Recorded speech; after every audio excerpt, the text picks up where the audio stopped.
Do you think the store has to focus on one niche, or is it okay to do multiple niches in a single account? Like a store focused on home goods, am I dropshipping glasses, decor, etc.? So that's actually a super good question. Not like that's a really good question. So it's a perfectly valid question. It's more like, should you do a niche store on Etsy or should you do a general store, right? The way that I like to explain it to people is if you look at the top 100 Etsy stores, right? So top stores by total sales. We see Caitlin Minimalist at the top right here.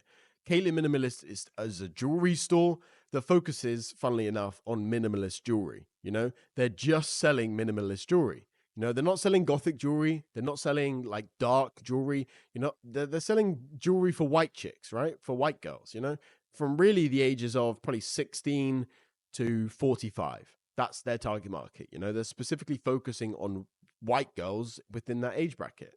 Okay. And then if you focus on the other stores, let's say craft supplies, you know, that's a bit of a broader one. But again, they're kind of selling the same type of shit. You know, they're selling craft supplies for jewelry. Like that's pretty much it. A little bit broader. Okay. I mean, let's take a look at another store. Silver Rain Silver. Rain Silver. Like the best way to describe these type of things is just by looking at these other stores. This is one of their listings. So if you look at this store, again, the third largest store on the Etsy platform by total sales, right? These guys have done tens and tens and tens of millions of dollars, okay?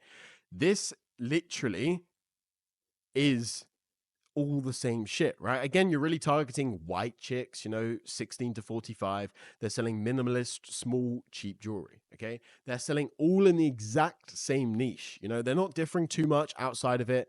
Okay, mainly they're selling earrings. Again, here, they're mainly focusing on earrings, probably what works best for them. They do have some bracelets, but again, it still fits the overall theme and aesthetic of the store.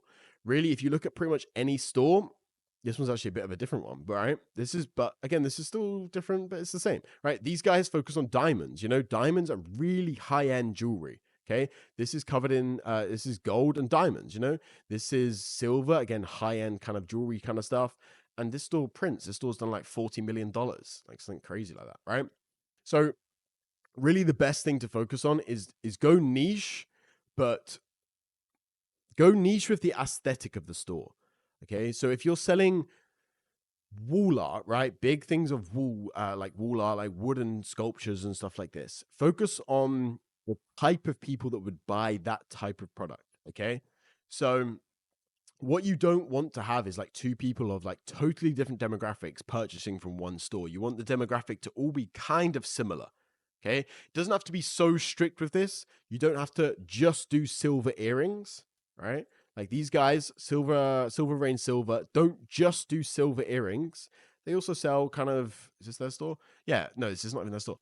But they don't just sell silver earrings. They sell other stuff, bracelets and necklaces. But they're mainly focusing on cheap, you know, 15, £12, 13, you know, $10, you know. They're basically selling all the same kind of price shit, you know, and it is all just cheap shit jewelry. Yeah. So this is also quite interesting as well. You can see that they're actually designing their own products and stuff, and they're doing interesting things with Etsy. Like they've gone again copyright in China and stuff like that.